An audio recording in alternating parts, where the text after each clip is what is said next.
Evening. Welcome to this Working with Emotion series. And over the past few weeks, I have been touching on how we can work with different emotional responses.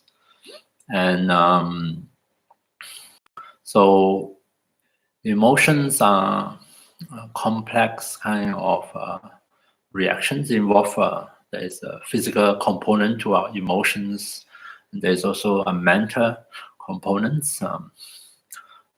Physically, it's like how the body reacts, tensing, relaxing, increase heartbeat, decrease heartbeat, increase volume of respiration, and so on and so forth. All the physical kind of physiological aspects of the response.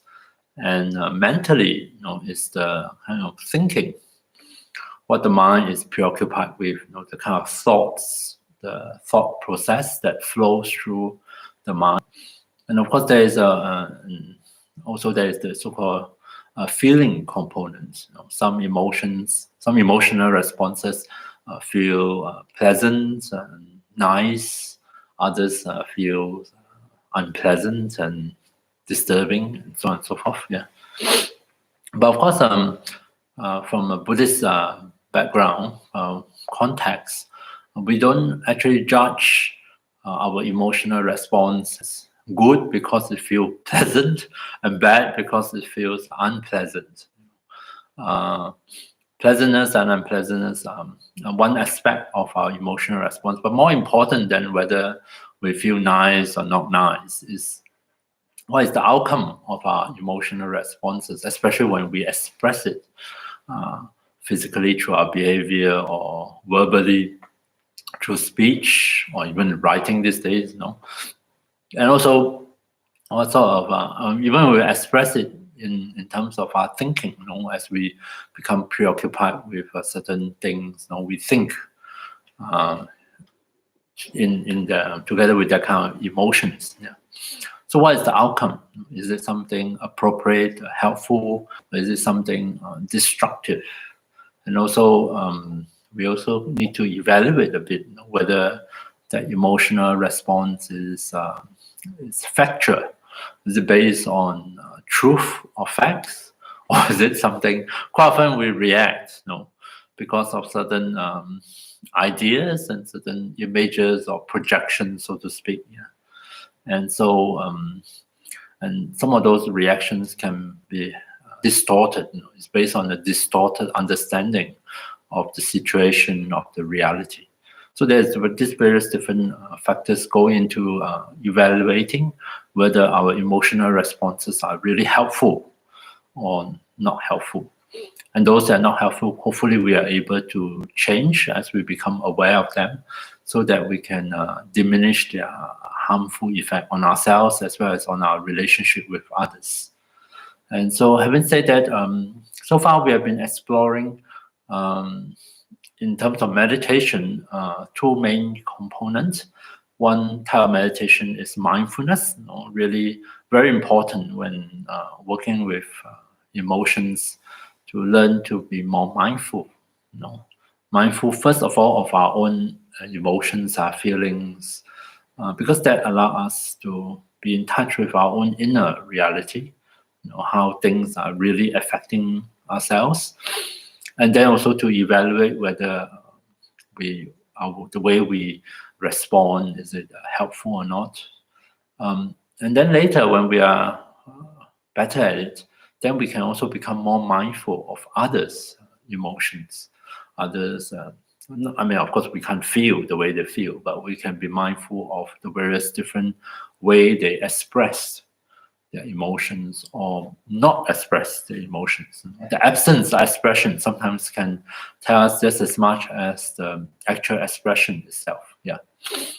So mindfulness is one component of one type of meditation we've been looking at over the past few weeks and sessions.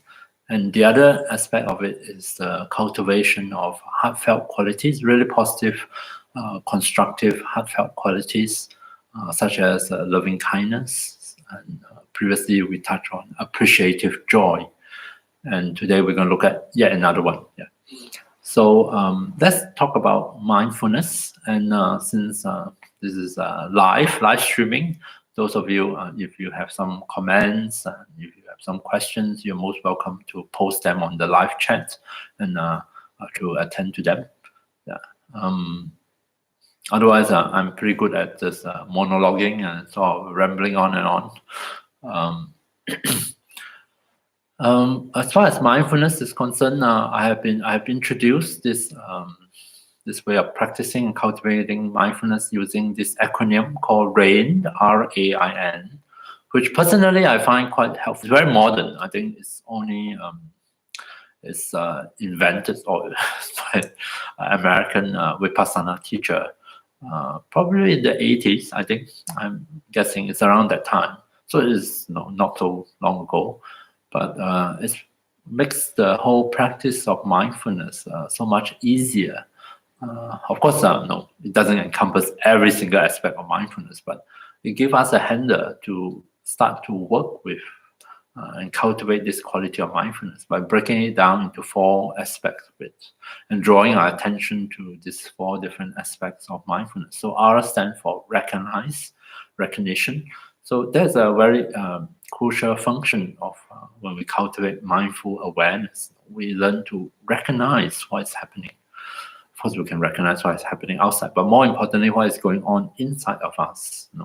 We can recognize tiredness as tiredness, which sounds kind of common sense, but sometimes when you are caught up in a certain situation for a very long time, it's very easy for us to lose certain sensitivity, for us to lose touch of the various happenings in our life. So we might find that we are no longer so aware of the exhaustion, the tiredness that have been building up within ourselves. So it's really helpful, to once again resensitize ourselves, to be mindful that, I'm actually feeling tired. This is tiredness or exhaustion, and then we can maybe respond more appropriately. We can take breaths, we can give ourselves a break, longer breaks, short breaks, as a way to remedy the situation. So recognize is the first aspect. Second, A stands for acknowledge. I prefer the verb acknowledge. Other people use the verb allowed or accept. For some reason, I just like the word acknowledge, because for me, it's not just say, you don't have, it's not like I have to do anything to it. I just acknowledge it. I acknowledge that I'm tired. I acknowledge I'm sleepy. I didn't sleep well. I acknowledge the fact that it's just acknowledging the fact, what is already here. No. Don't have to do anything extra.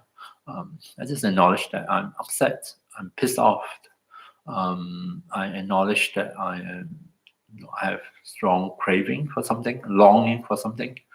I'm dissatisfied. It's that simple an idea. Simply, it's like calling a spade a spade. I notice this, I recognize it, and I acknowledge it. I allow it to come fully into my awareness. I'm not trying to plaster over it, try to hide it, suppress it, try to use a lot of euphemism to somehow dress it up and do all sorts of stuff to it. Not going to do any of those things. I'm just going to acknowledge whatever is here. And it simplifies everything. Because it makes it easier for us, clearer, to see what is happening. Of course, we may not like what we see, we may not like what is happening. Liking and not liking, fair enough. But in order to really deal with it, we must know what is actually happening, right? I mean, if you spend more energy and time, dressing it up, just make it sound nicer than what it is, or try to hide it from ourselves, or try to deny it. So much of our energy is caught up in all these extra things, and that we end up not actually dealing with the thing itself. So it might be something unpleasant. It might be something that doesn't gel well with my self-image or myself. But then at least it is hopefully the fact, and it always helps to just to see the fact as the fact. See the very bad fact first, and then we can decide what we want to do with it. We must decide that I don't like the word. I don't like to call it craving, so I'm going to find a nicer word to describe it. Fair enough. It's up to us if that's what we want to do. But at least we can acknowledge what is really going on. There is this deep sense of wanting or feeling of lack, feeling of dissatisfaction, and that's what it is. What's going on in this moment. So to acknowledge a very powerful step or aspect of mindfulness, and sometimes all is needed for change to happen is that we recognize and acknowledge what is already here. That's all is needed. Isn't it marvelous? We don't even need to come up with solution. You don't need to brainstorm and problem solve. You just recognize it, acknowledge it, and leave it alone for a while, and then it starts to morph and change. It's amazing, And when that happens, that is really something quite interesting and very uplifting to know that actually we within our own body and mind and heart, we have this incredible ability to heal, to recover, to regenerate. And all we need sometimes is as simple as to recognize what is going on and to be able to acknowledge it. And then it will kickstart a healing process that might have been short-circuit because we are too busy trying to cover things up or try to push them out of awareness, to deny them or to suppress them, and so on and so forth. Okay, so that's the first two steps. And I think previously we touched on I, which means to inquire, to investigate. And really it's like taking a closer look. So in the context of mindfulness, the inquire, to investigate, it's not so much about analyzing, thinking, reflecting, which is of course perfectly fine. If you want to analyze, you want to think a bit more about it, you want to reflect on it, that is wonderful. But mindfulness is more to do with attention, how we pay attention. So when we use the word to inquire, to investigate in the context of mindfulness, it's a way of describing how we use our attention. We use our attention to inquire. So that means I pay closer attention to some of the details that I might not be aware of, if I didn't inquire, if I didn't pause to investigate more. So I inquire by paying closer attention so that I can uncover more of whatever is happening that I might be unaware of. I might inquire in such a way into what are the causes and conditions that trigger this reaction in me. Normally I might be aware of the reaction, but I didn't pay enough attention to know what is the specific causes and conditions that trigger it. And if I were to pay attention, not just in this one instance, but over a period of time, each time something happened, I inquire, then I might start to notice patterns. We are excellent at noticing pattern. That's one of marvelous ability of a human mind. We notice pattern. We notice repeating kind of commonality and say, oh, either it's this particular person or it's something to do with me and this person. Something didn't work well, didn't gel well between the two of us. And so that gives us insight into our emotional responses, what is going on. So inquire, paying closer attention to uncover details, things that we might have missed, we might be unaware of previously. So, and that brings me today to touch on the fourth aspect of it, which represented by the letter N. This is a different interpretation. I quite prefer a recent one that interpret N to mean nurture. Nurture, and I thought that is quite a nice word. Nurture is quite a positive word, and used in this context also draw our attention to the fact that with mindfulness, it also has this nurturing quality to it. The nurturing quality is like something that nourishes and allow for the growth, for the flourishing of some of course, depend on what we nurture, right? So that's why we need to be a bit wise about it. But I like to explain this in this way, that our attention is like energy, a source of energy. What we attend to, we are in a way also giving energy to that, to support that process, to grow and reinforce and strengthen that process. So it pays to be a bit careful as to how we use the energy of our attention, right? So the more we give our attention to, the stronger that activity or the habit will become. Is reinforced, because it's fed by the energy of our attention. And so over a period of time, it will kind of consolidate and becomes strengthened and becomes automatic, like a habit. Habit, something that we just keep repeating over a period of time, and then we start to be able to do it automatically without even need to pay conscious attention to. It will just kickstart by itself, and therefore it's very powerful. And so we need to take care. What is it? What am I nurturing actually in my daily life? What am I reinforcing in my daily life? How do I use this powerful energy of attention? So in the mindfulness context, then it would be good to nurture some habits, nurture some way of responding that is helpful.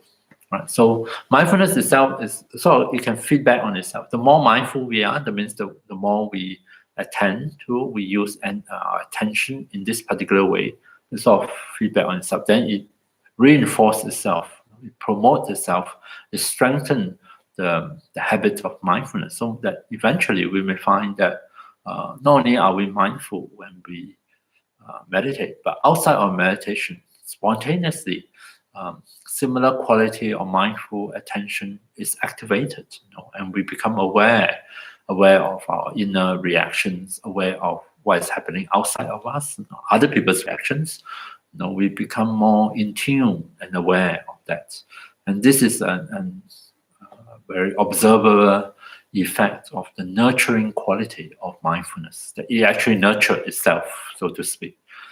But likewise, we can also, by being mindful, we can, in a more selective way, nurture certain other responses, other qualities that we would like to see to become stronger, more prominent, to become more dominating, in the sense that we would much rather ourselves to respond to situation in this way than in some other way. So take the example of between loving kindness and anger. They are kind of sort of opposite reactions to situations. And so by giving energy to loving kindness, and in a way taking energy away from anger, then I'm nurturing this response, so that in a certain situation where in the past I might respond with anger, I might be able to automatically shift and find myself responding from a place of kindness, and to see the situation differently, and to feel differently, and think differently about the situation, and one that whereby kindness becomes very prominent and becomes the motivating factor, as opposed to anger. So that's how that's another way in which we can use mindfulness to nurture specific responses that we think more helpful, more skillful, right? So, and the way to do it is just to give attention to it. That's how powerful our attention is. And also, in the context of mindfulness practice, we make use of this nurturing quality, and the opposite, which is when we I can't think of a word for it. It's like we withdraw our attention from something.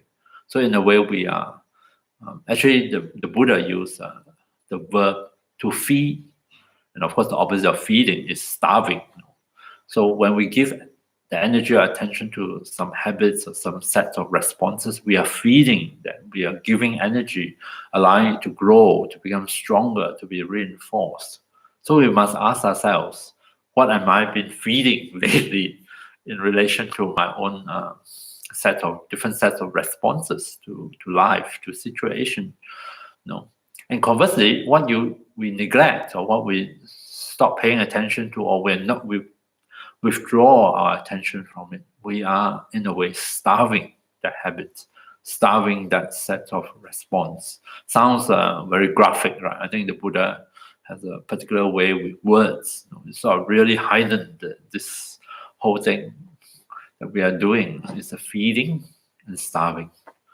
And of course, food is such a big thing in the human mind, human consciousness, especially these days in the lockdown, when there's less distraction, then there's more attention given to food, or the lack of food, because there's no restaurants or whatever.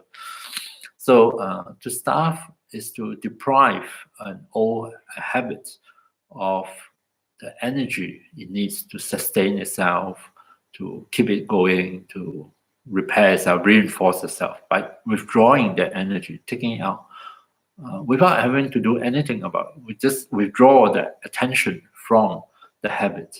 It starts to unwind itself, starts to kind of fall apart. Because what we are looking at, if we make use of the analogy of the brain, the famous saying that neurons that fire together wire together, right? Which is, the more attention is given to a particular set of circuit of reactions, so the neurons fire more frequently, they get wired together more strongly, so that circuit becomes very robust and very easily triggered. And then once triggered, it would just go through the whole entire circuit. But likewise, when we withdraw attention from this, so we are not activating this circuit as much. And the less it is activated, the less chance for the neurons to fire together. And over time, they also start to disband. Since they are not fired together, they start to go in the opposite direction. They start to become unwired from one another, so to speak. That's my layperson kind of imagination of what's going on in my brain. And so given enough time, and the fact that it is no longer activated or stimulated, you may find that the entire circuits that represent a particular set of response literally come apart, disassembled itself. And then with that is the dropping off of this particular way of reacting to situation. It's been completely replaced by another set of response. So change has happened to us. In the past, maybe I have a tendency to react in a certain way, respond to situation in a certain way, and I've been reinforcing this particular circuit. Let's say feeling guilty, of myself. Strong sense of guilt is easily triggered and sustained by my inappropriate use of attention. I tend to indulge in it. I tend to really enter into it, and of course, then the circuit fired and reinforce, and feel very guilty. It's very painful feeling. Then having maybe become aware of it, learn about alternative, learn about mindfulness, about meditation, and also have a change in understanding. Maybe realize that, it's not necessary. I don't always have to blame myself. Or maybe instead of reacting with guilt, there are other ways, more positive, more constructive way of responding to mistakes, to situations that I find myself in. And so I start to shift my attention to this other way, to try on a different way of responding, and to give the energy or attention to this different way of thinking, or seeing, feeling, and responding. So the more I bring attention to this, the less attention is given to the old circuit. So the new circuit gets strengthened, reinforced, the old one starts to fall apart. And a day may arrive that I realize that, for a long time now, I have not fall back in my old way of reacting. Encountering similar situations now, automatically I just respond with this new way of seeing the situation, new way of thinking and feeling about it, and therefore a completely new way of responding, just automatically, spontaneously, without even thought, without even deliberation, without even need to talk myself into it. It just happened by itself. And what happened to the old habits? It has sort of disappeared. No. So that is the nurturing function of mindfulness. Okay.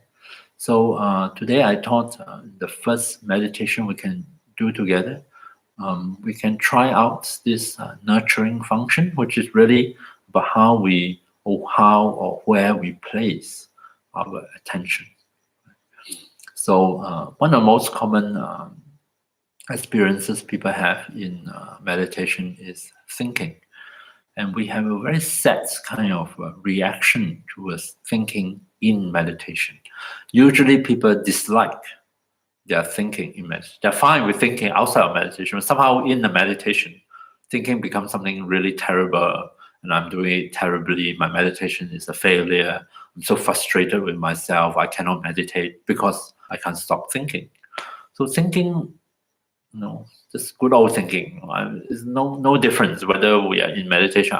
We have standard habits of thinking, which arise, of course, during meditation, just as they arise outside of meditation. But our reaction can be quite different.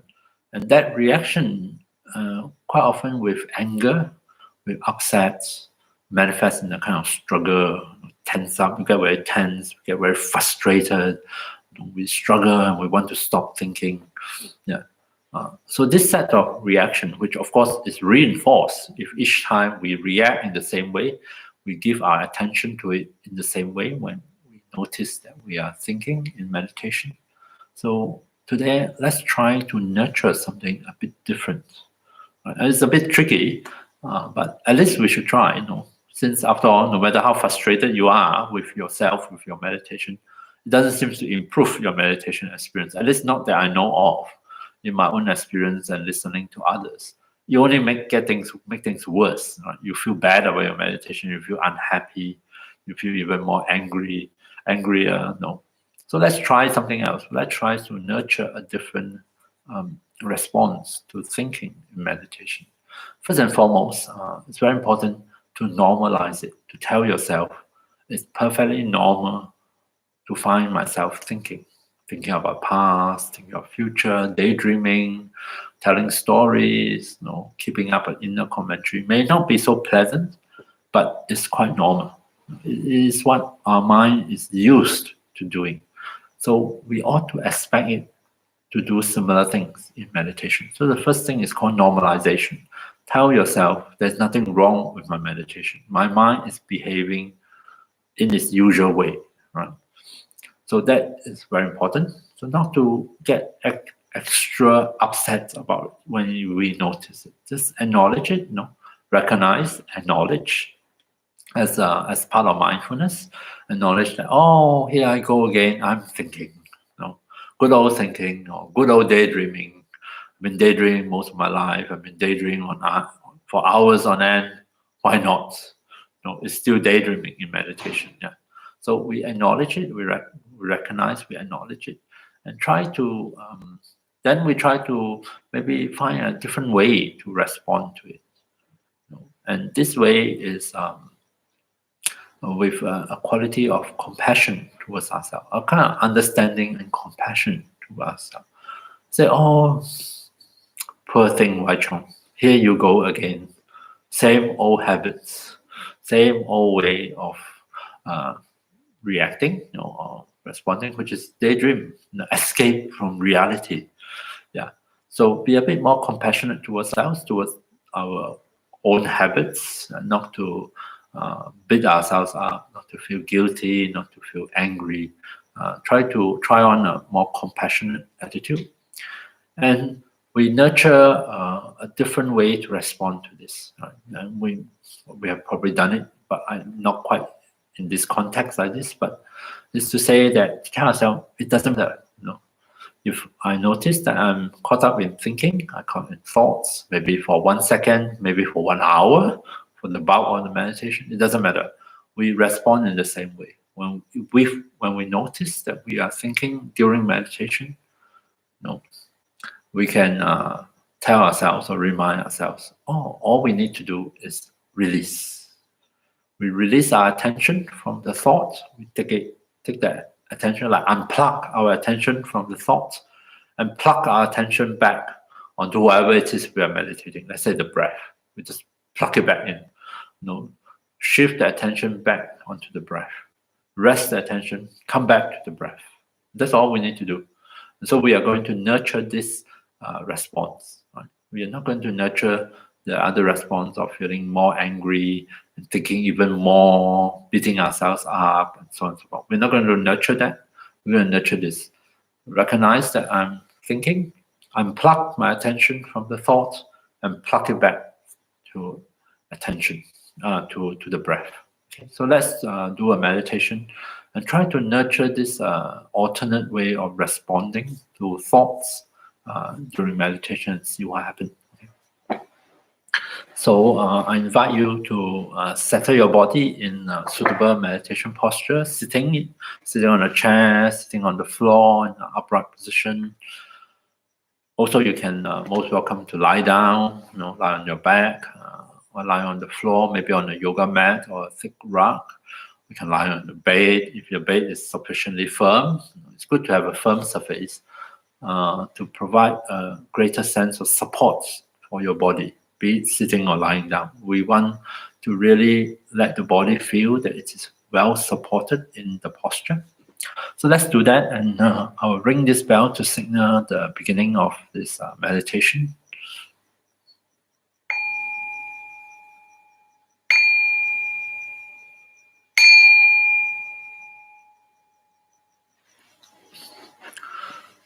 So take a few moments, just allow the body some time to find its way into the posture we have adopted. Take care that your spine feels comfortable in your meditation posture. Allow the spine to be naturally upright if you are sitting, and make sure that it is straight if you are lying down, as straight as it can be. Especially if you are lying down, take care that both the neck and your lower back are comfortable in that lying down position. There's no extra tension or tightening or discomfort in your neck and lower back. Try to support your head in such a way that allows the neck to feel relaxed. Maybe place a cushion to elevate your knees, to relieve some of the pulling on your lower back if you're lying down. We rest our hands and arms in such a way that they feel supported and that we don't have to tense up our arm muscles or our shoulder muscles to hold them up in any particular way. And feel free to close your eyes completely if you find that easier. Otherwise, you're most welcome, if you're used to it, to keep your eyes open or half open.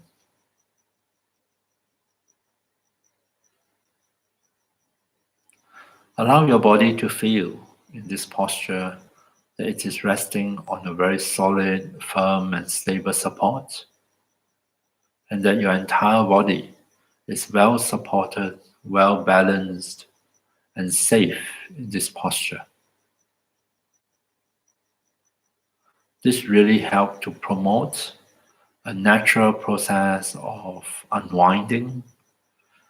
Your body can start to loosen up, let go of some of those tightenings and tensions that are not really necessary, and gradually find its way to settle down comfortably into the posture.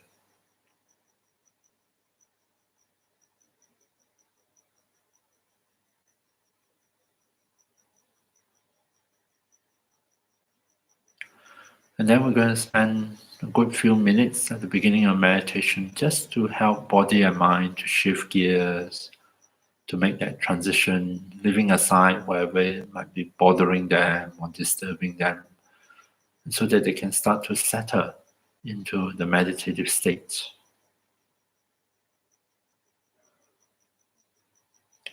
And we do that by inviting our attention to come back and attend to the body, to reconnect with bodily sensations, starting from the crown. So gently rest your attention at your crown and become aware of sensations here. Tingling sensations, a slight feeling of pressure, warmth, coolness, maybe nothing at all. And from the crown, allow your attention to flow downwards, first into the face, so that you become aware of sensations at the face. See if you can notice whether you are tensing up any of your facial muscles. Are you tightening the muscles of your forehead? Are you unconsciously clenching your jaw? Or are you tensing up the muscles around your eyes?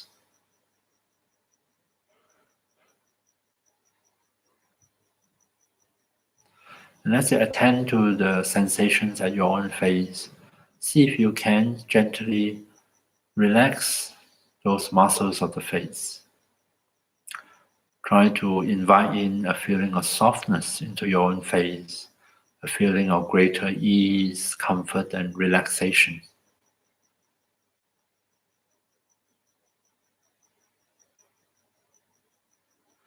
And throughout the meditation, you will notice that, or become aware that our attention, that your attention, may have a tendency to be caught up in thinking about other things, thinking about the past or future, or busy keeping up inner commentary about this or that. So when you become aware of such thoughts, such thinking process, see if we can nurture a different reaction to thoughts, to thinking during meditation. See if we can acknowledge that thinking is happening, that I'm caught up in thinking. Then gently invite the attention to come back here and now, come back to connect with, in this case, bodily sensations. And just drop that thought, put it aside, without feeling upset, without getting angry.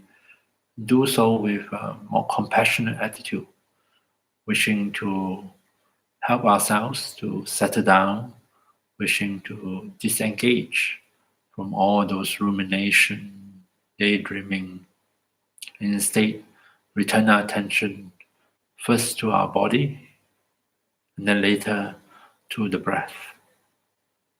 So from the face, from the head, allow your attention to come back and continue down into the neck, the throat. Be aware of sensations here with a light touch, without much effort.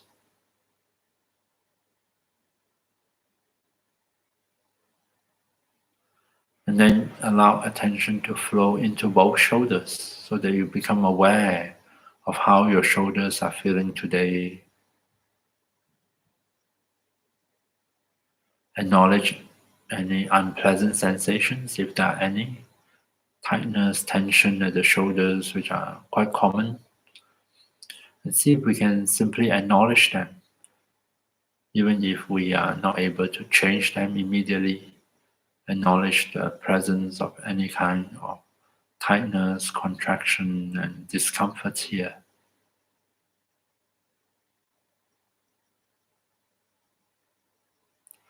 We allow attention to move down both arms at the same time, reconnecting with sensations in both arms, sensations at the upper arms. Noticing subtle sensations at both elbows. Continue into the forearms at our own pace. And finally arriving at both hands so that we are in touch with sensations in the hands, the palms, the fingers, all the way to the fingertips.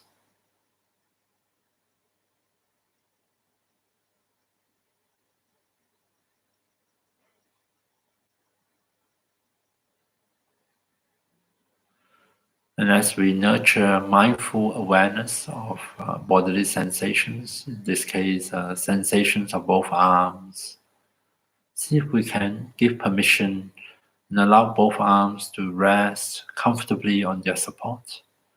Surrender their weight to gravity. Imagine releasing any unnecessary tension and tightness, and simply allow both arms to rest here comfortably.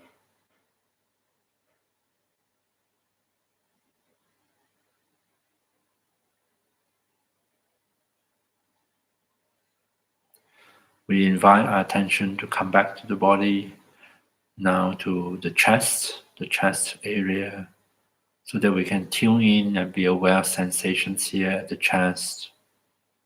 Maybe we can sense the movement of the chest synchronized with the breath.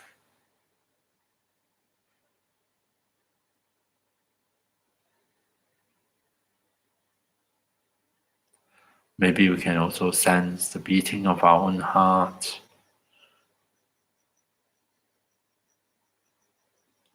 And also see if we can sense the sensations at the back, at the upper back, at the middle back.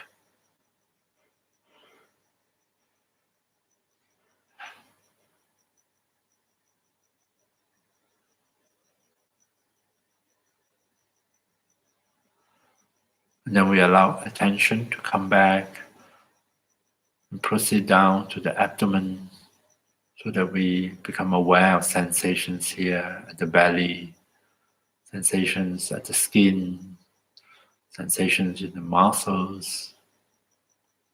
And maybe we can even sense the various organs in this part of our body.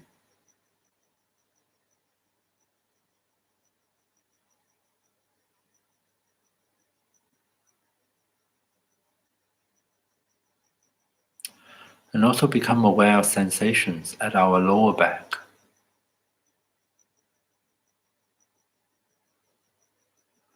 So that we are mindful not only of the front of our body, but also of the back of our body.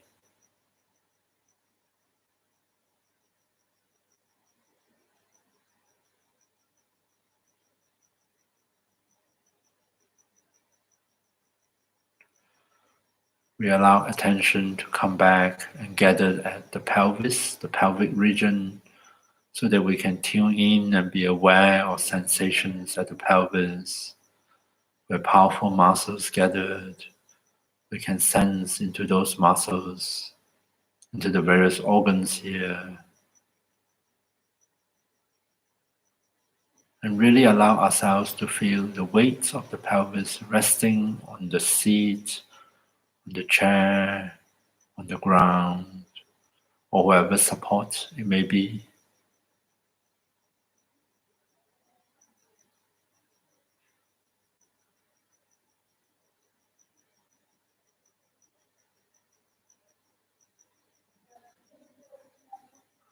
See if we can give permission and allow the pelvis to rest comfortably here, resting its weight on the support, and surrender that to gravity.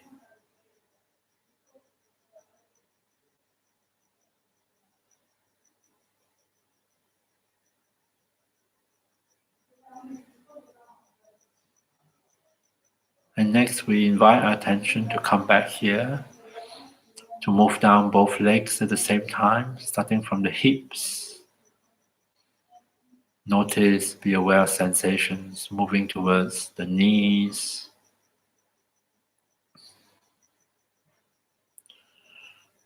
and then proceeding at our own pace towards the ankles,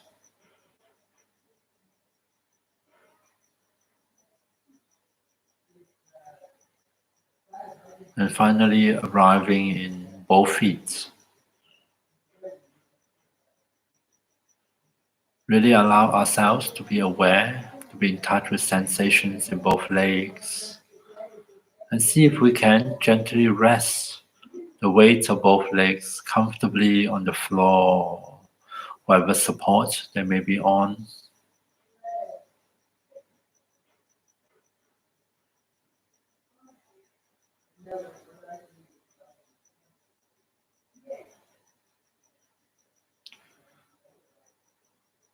And now that we have invite our attention to come back, to reconnect with the body, attending to bodily sensations, helping the body to really settle down and settle into the posture. Rest the body in this posture. Allow it to continue to unwind, to release unnecessary tensions. Allow it to deepen the sense of settling down.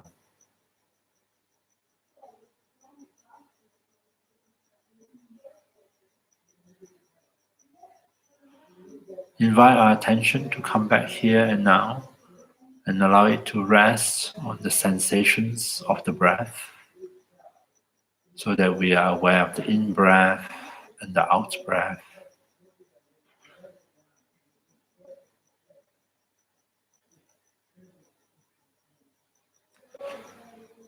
We can notice breath sensations at all the different parts of the body,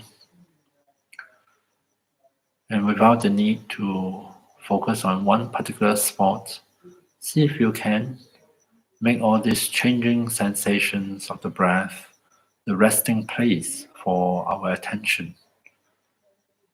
And we can invite our attention again and again to come back here and now and rest on the breath sensations.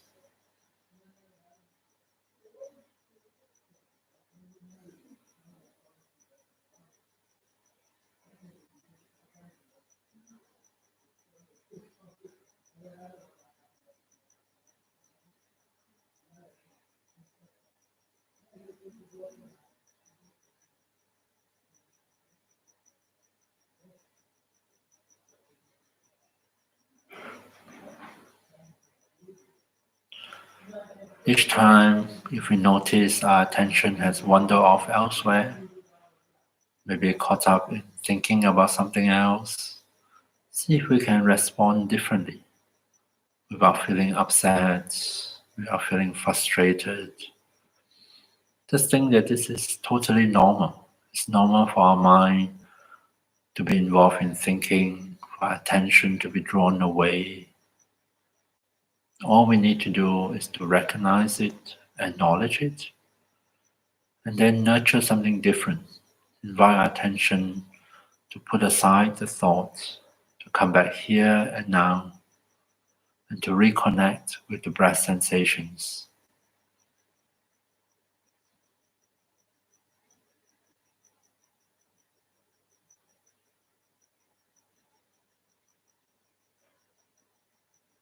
And if you like, as you contact the breath, when you notice an out breath, we can even say the word release in our own mind.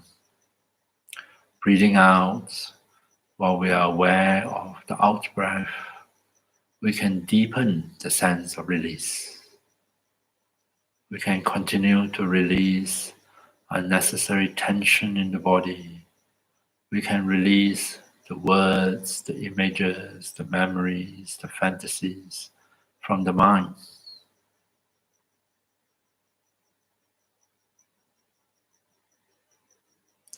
So I'm going to keep quiet for the next few minutes and allow you the chance to nurture a different habits, a different way of responding to thoughts in meditation, to invite your attention to come back again and again to the breath, and on an out breath, to nurture the sense of release.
So there's a short practice of mindfulness, but drawing your attention to the nurturing quality of mindful attention.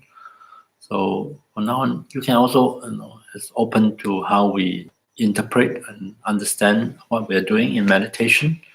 So each time we place our attention in meditation on certain objects or certain things, you can think of it as we are nurturing something. So each time we keep returning our attention to the bodily sensations, especially at the beginning of meditation, we're nurturing that connection between mind and body, attention and body, and that by healing that connection between body and mind can be very beneficial. Not just in meditation, which I do it because I think it help the body to really settle down into the meditation posture, and also help the mind to start to calm down, to settle down.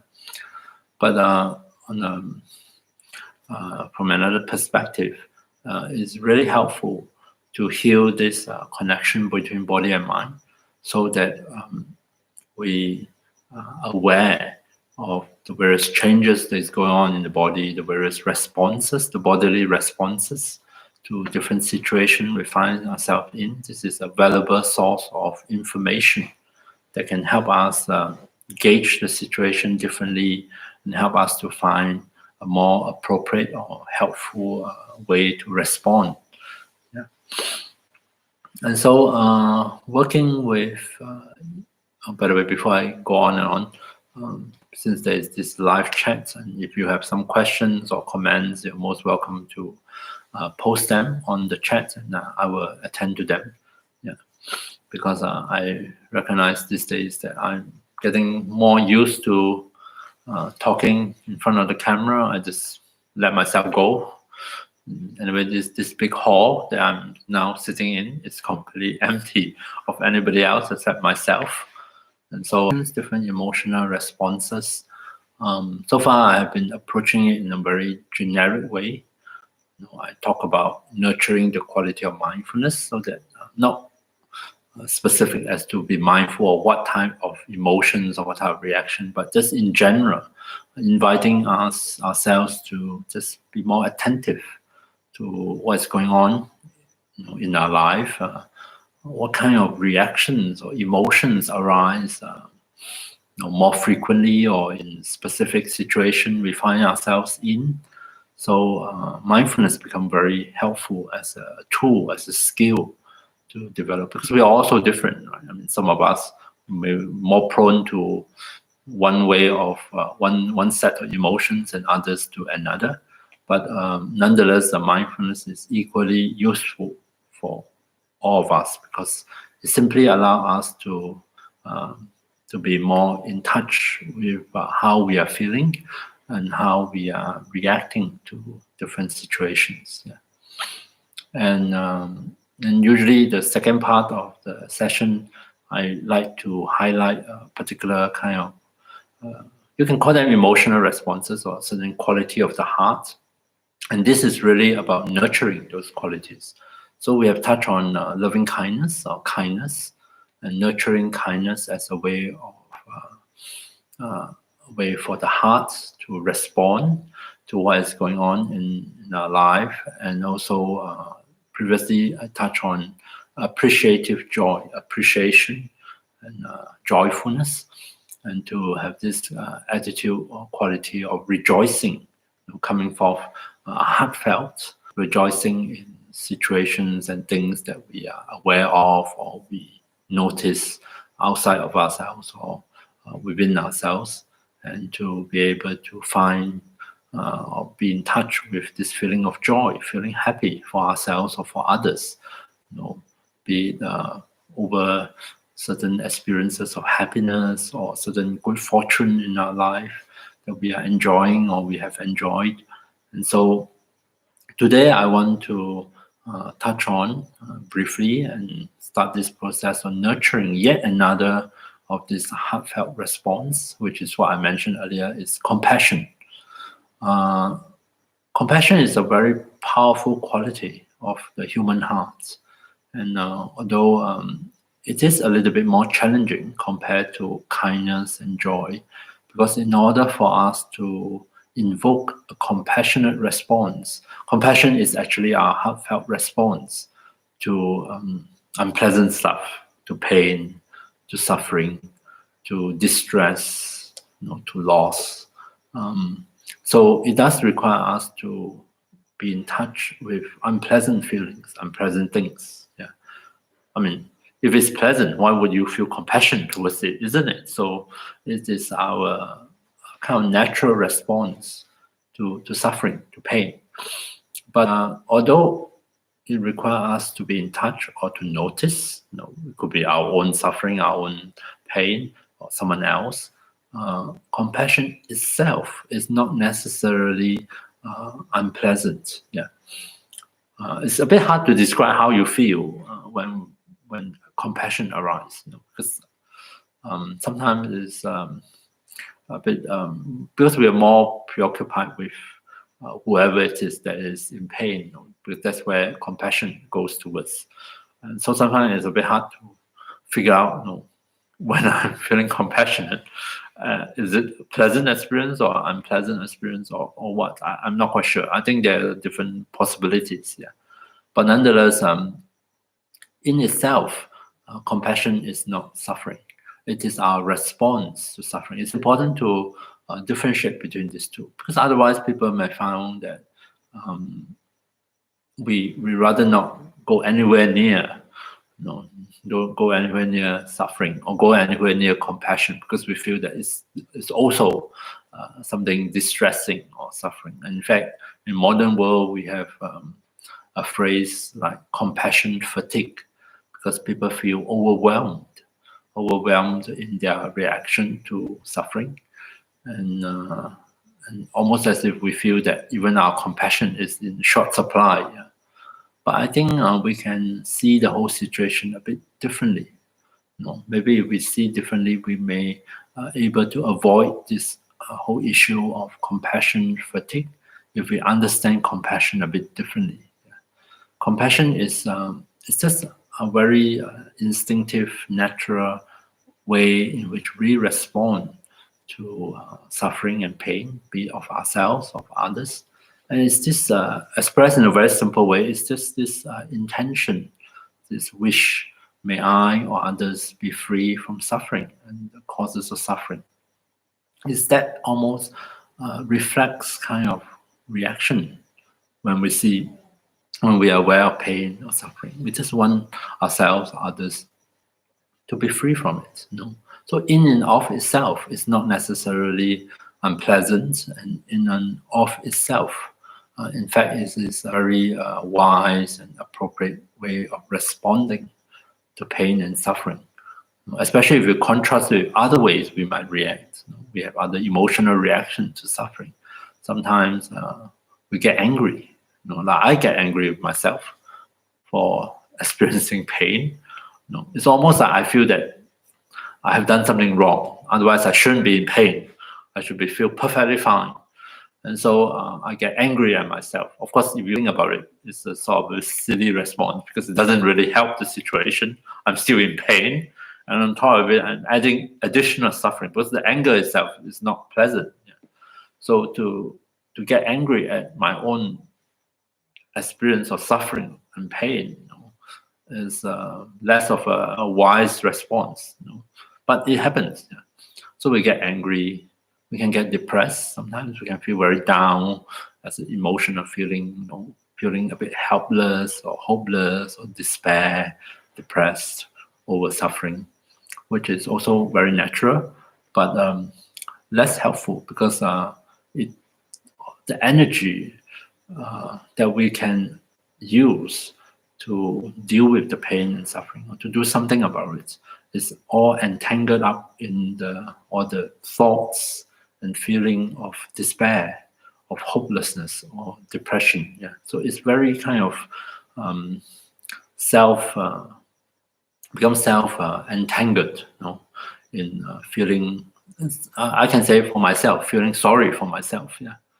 And so much energy is spent feeling sorry for myself that there's not enough energy for me to actually deal with the pain or the problem itself.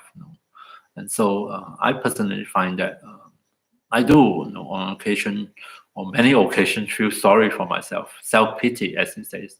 Oh, why is this happening to me? Feeling quite desperate, or occasionally depressed about it. Yeah, but also recognize that it's not the most constructive way to deal with the problem or to solve the problem, so to speak.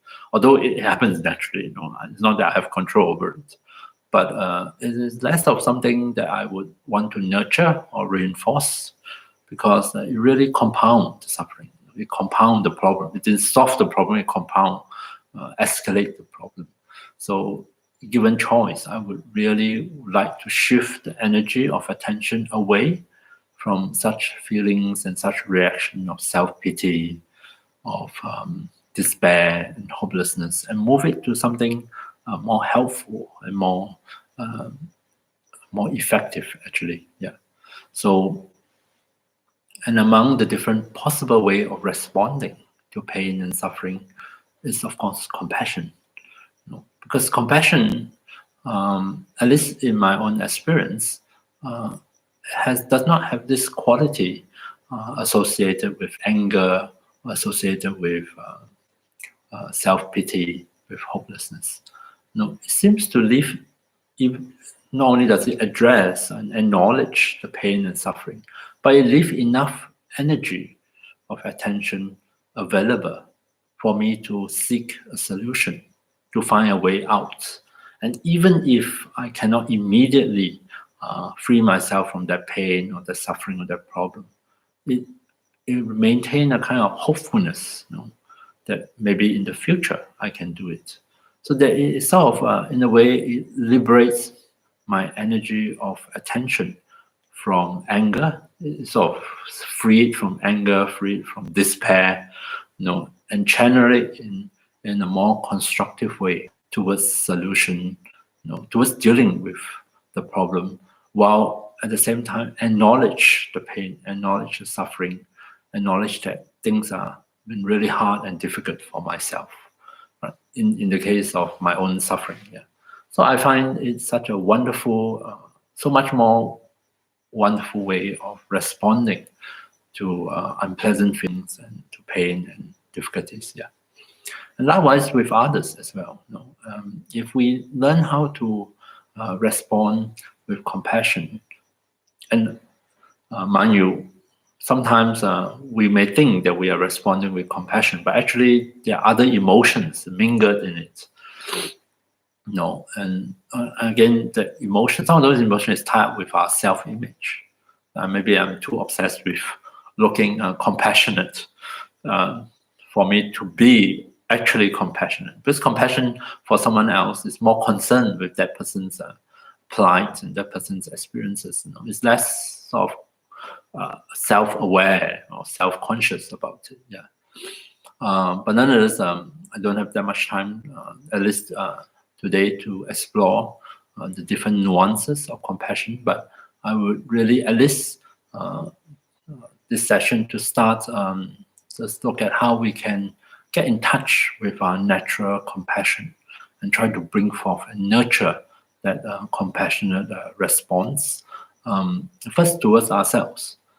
It might seem very self-preoccupied to spend 15 minutes wishing myself to be free from suffering and causes of suffering, to try on a compassionate response to my own share of unhappiness and suffering. Self-compassion is the term, but modern research and investigation has found that self-compassion is a very important component, important quality to cultivate, for at least for a lot of us, to bring about transformation, to have a different relationship with ourselves, with with our own experiences. And I think it's in comparison to feeling angry, feeling self-hatred sometimes. Sometimes we might hate ourselves for our so-called failing. We fail to be happy and healthy. Instead, we find ourselves being unhappy and in pain. It's funny, human reactions. Yeah. And so we add more problem on ourselves by feeling hatred on ourselves, by looking down on ourselves or putting ourselves down, by condemning ourselves, blaming ourselves. And it's go on and on and on. It's unfortunate that we have so many other ways of other emotional responses to our own suffering that end up not being very helpful, and instead increase our own suffering or kept us trapped in suffering. So I would like to invite us to do a short meditation on compassion. And as usual, this technique, if you have done the previous meditation with me, employ a few simple phrases that convey our understanding of what it means to be compassionate. So I use, you can start with my stock phrases and improve on it, because it's most probably not appropriate for you. It doesn't say what you want to say, mean what you want to mean. So you just change the words, add and subtract as you go along. Yeah. So I use 3 phrases. I say to myself, in terms of my own suffering, may I be free from pain and sorrow. So pain focus more on physical pain, and sorrow focus more on mental suffering, mental unhappiness. I'm wishing myself to find freedom from both physical and mental suffering and unhappiness. May I be free from pain and sorrow. That's what I say to myself. And second one is I say, may I find healing. So something is broken, something is not whole, not complete, and may it heal.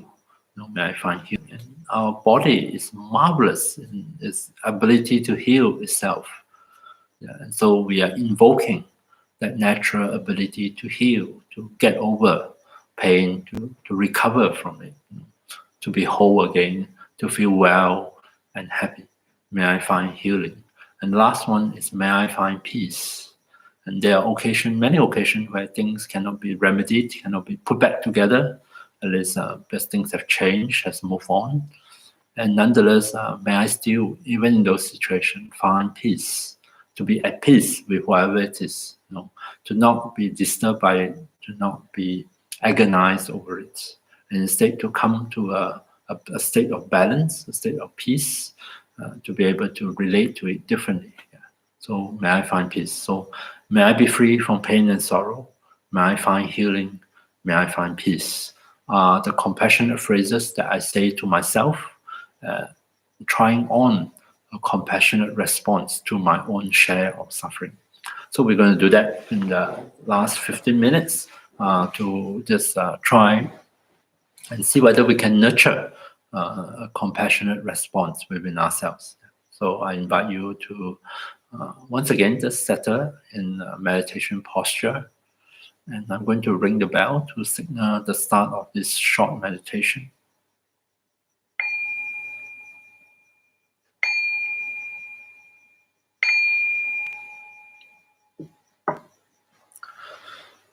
So adjust our body, make sure it's comfortable in the posture. And let's start with just a few deep breaths. That's a simple way to get ourselves settled into meditation. Breathing in and out deeply for a few times. And as we breathe out, allow ourselves to release.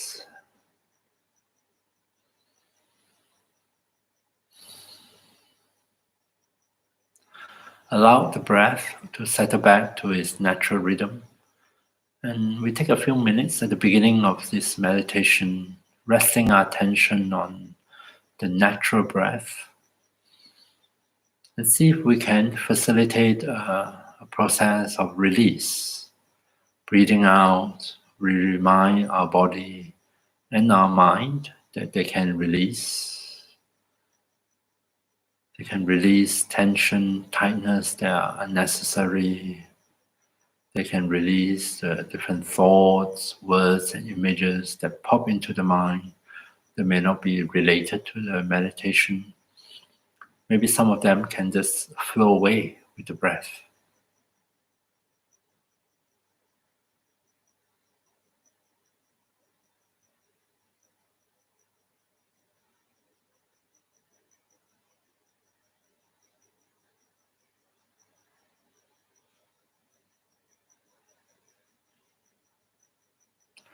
breathing out, releasing. Maybe once again we can release any tension in the face, because we do unconsciously have a habit of tensing up certain muscles of the face. And now is a good opportunity to release that and to welcome in a different feeling into our own face, a feeling of ease, of comfort and relaxation.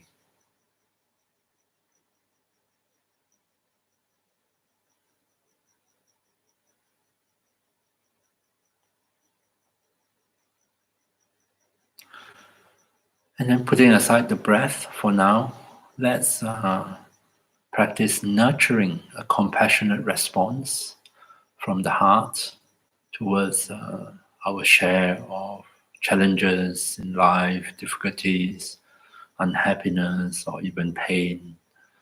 And we do so by simply repeating a few simple phrases and allow the words to serve as a support to help us find our way to a compassionate response. May I be free from pain and sorrow. May I find healing. May I find peace. So feel free to change the words as you see appropriate. Slowly, mindfully, as usual, repeat the phrases. And as we repeat the phrases, maybe different images, different thoughts or memories may come to mind, maybe about other things, and therefore we can put them aside and come back to the words of the compassionate phrases. But maybe we are reminded of our own unhappiness, pain, suffering, past or present. And if that's the case, see if we can try out a compassionate response to these painful memories. Again, invoking the words, may I be free from pain and sorrow. May I find healing. May I find peace.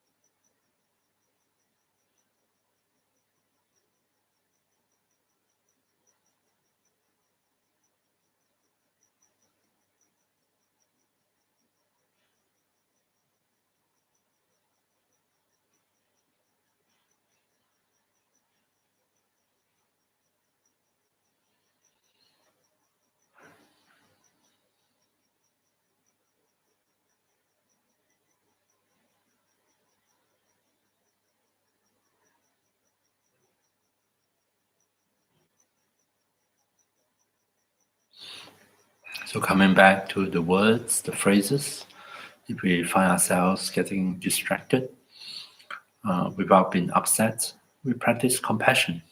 May I be free from pain and sorrow. May I find healing. May I find peace. See if we can stay connected to the compassionate intention behind the words and try our best as sincerely as possible to express it both in words and maybe later in actual feelings. May I be free from pain and sorrow. May I find healing. May I find peace.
So coming back to the words, the phrases of compassion, see if we can regard compassion as finding a different way for us to respond to our pain, to our unhappiness, to our difficulties, finding a different way to hold these various unpleasant experiences, one in which there is no anger, no blame, no guilt.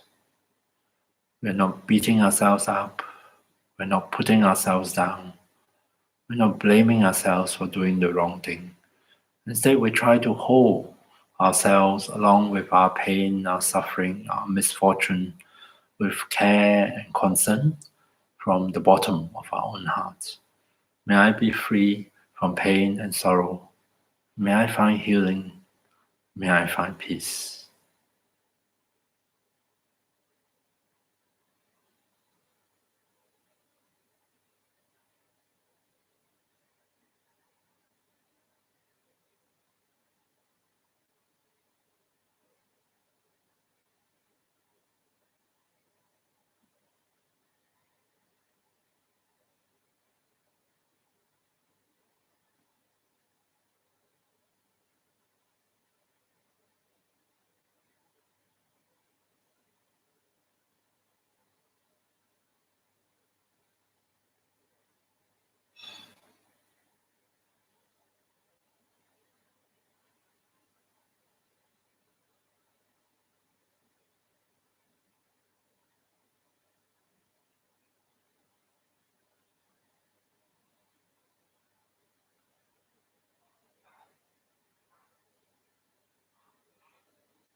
So coming back to the words of compassion, if certain images, memories are triggered by the words, we remember past instances of unhappiness, of pain, or suffering, or even current instances of misfortune or unhappiness.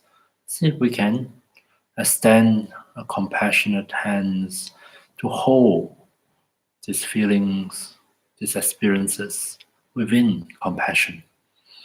May I be free from pain and sorrow. May I find healing. May I find peace.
And then finally, let's put aside the words, the images.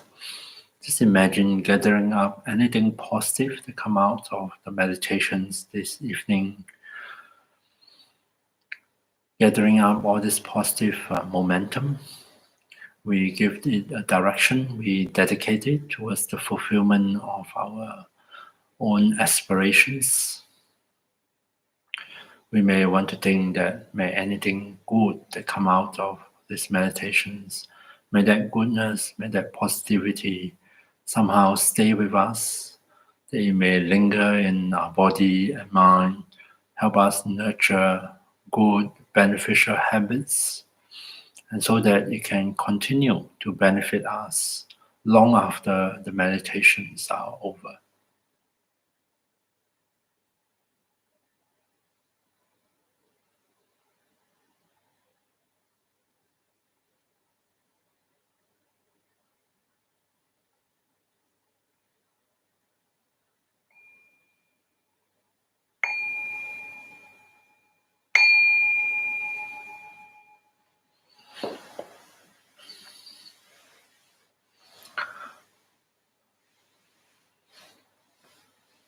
So, working with our different emotions, what I've been talking about is really, on one hand, enhancing our awareness, our mindfulness, so that we really get to know ourselves better. As we get to know our different emotions, different reactions, we want to know them better so that we can learn more about them and we'll find out for ourselves which of those emotional responses are helpful and worth nurturing, and which of them are not so helpful and maybe we need to change them. And on the other hand, to really nurture some of our natural heartfelt responses to the different situation in life, kindness, joyfulness, compassion. And as we nurture this, then they may start to become more usual, spontaneous responses to the different situation in life. And as they arise spontaneously, and we might find that they are so much more appropriate and helpful, help us to deal with the situation better, help us to respond more appropriately to the situation. So that's what we have been talking about. And next week, I will continue this exploration. So thank you very much for your attention. I wish you to have a good week ahead and stay safe, and see you next week. Good night.